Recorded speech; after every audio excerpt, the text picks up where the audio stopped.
Hello, folks. This is Anthony from Honda Snowblower Enthusiast on YouTube and Facebook. I started an article today on this machine. I got it. Owner told me it hasn't been running for years and years. Been sitting outside. They couldn't get it started, so they gave up on it. So I checked it out, and I'm going to show you. Excuse me. I'm going to show you step by step on what I go through to refurbish a machine like this from top to bottom, beginning to end. So I asked everybody on the group what would they do first, and most of the answers were pretty right on. The first thing I do is I spray some degreaser all over the machine, and then I use my pressure washer and wash it. The reason I do this is it's easier to work on when the machine is clean. And plus I can see more problems. They'll be more clear. So the first thing I do is while I wash it, and then after that I drain the tank. It's got some old gas in it, so I drained all the gas out. I drained the carburetor of gas. Here's the carburetor down here.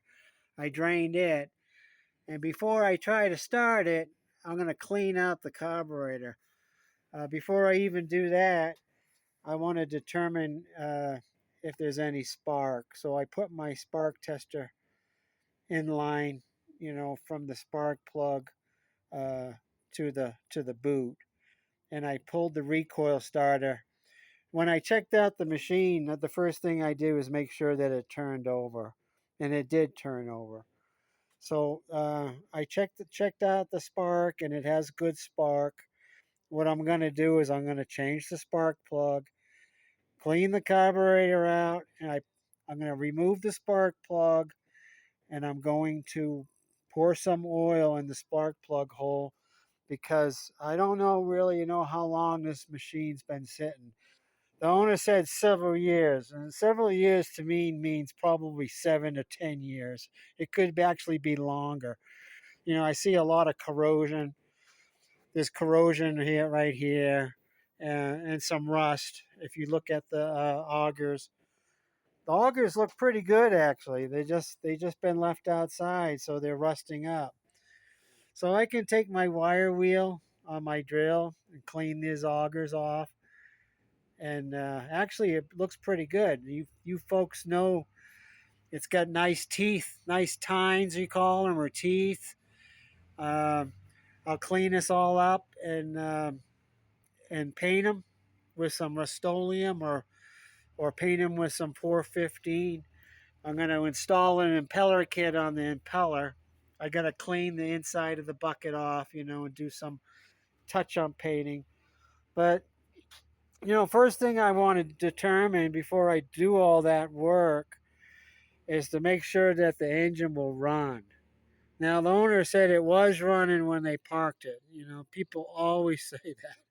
You know, they could have parked it because it wasn't running right or smoking or it wasn't driving correctly. Maybe something's wrong with the right side final drive gearbox. So the first thing I'm going to do, like I said a few minutes ago, I'm going to clean out the carburetor, put a little bit of oil in there so I can coat the cylinder and the rings with oil, install a new spark plug, button everything up, and put some new gas. I'll put some ethanol free gas in the tank and then see if it will run. It has compression. Somebody mentioned that on the group. Yes, I checked the compression. It's got compression and it does have spark. So I'm reasonably confident that it will start and run. So once I get it running, then I will test the transmission. I want to make sure that it drives forward and backward, forward and reverse without clicking noises, without jerking. See how smooth it is. I haven't checked the belts yet, so I'm going to check the belts, of course. I'm going to go through this machine top to bottom, check all the cables. I'm going to service the augers. Another nice thing I found out about these augers, I removed the shear pins and the augers come right off. So that's really good news. You know, I thought for sure they were going to be all rusted. This was going to be all rusted up and stuck. The auger is going to be stuck on. And those holes look pretty good too. They're not, usually I have to weld up these holes. See, this one's a little bit egg shaped, so I'll weld that up a little bit, you know, and then I'll clean out the shafts and I'll clean these and then I'll put some anti-seize grease on them, see? Let's see if I can pull this one off. It turns, so it's going to pull off. I'll clean the inside of the bucket. You know, I'll check the impeller bearing. I might have to take the bucket off to check it once I find out what the belts look like. If if the impeller bearing is as old as this machine, I will probably pull the bucket and replace that part, which is only about what, $15 or $20, you know, and I'll probably have to replace the belts too. But this will come later in the program. I'm just showing you the initial step by steps I do. I'll change the belts probably, change the impeller bearing, inspect the side bearings. These side, whoa, I'm gonna kill myself here. These side bearings, I'll check them, I can pull these rubber covers off and see if it feels good. It doesn't feel like you know, dirt or, you know, marbles or whatever. The race is not loose. So maybe I'll just repack it with grease and reuse these bearings. Usually you don't have to replace them. But the impeller bearing back here is a critical part, pretty important. So I'll probably take the bucket off, change the belts, replace the impeller bearing. I will check all these cables. Here's your transmission control cable and your auger and and drive cables. I'll check them. The light, see if the light works. You can see rust in here. The recoil. I'm going to take the recoil off and lubricate the springs and lubricate the cord.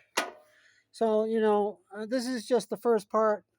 I forgot to mention, really important, you want to check the oil before you start it.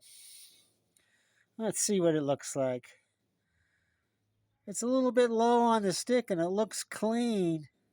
Before I start it, I will add some more oil all the way to the top here before I start it. I don't want to run the engine with half a oil capacity, okay? So this is what I'm doing. This is what I do step by step. I wanted to show you a lot of people on the group, Honda Snowblower enthusiasts, ask me, Anthony, what do you do when you get a machine like this?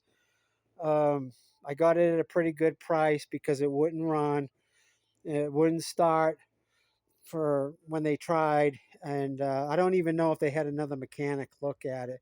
They just gave up on it. It's been sitting outside for years. So it's going to need a complete top to bottom restoration. I'm also going to put it up on its nose and do the belly work, which I've showed before. I'll look underneath there and I'll check the hydrostatic transmission, install the grease zerk in the final drive gearbox, pump in some new grease, and then we'll go from there. So stay tuned.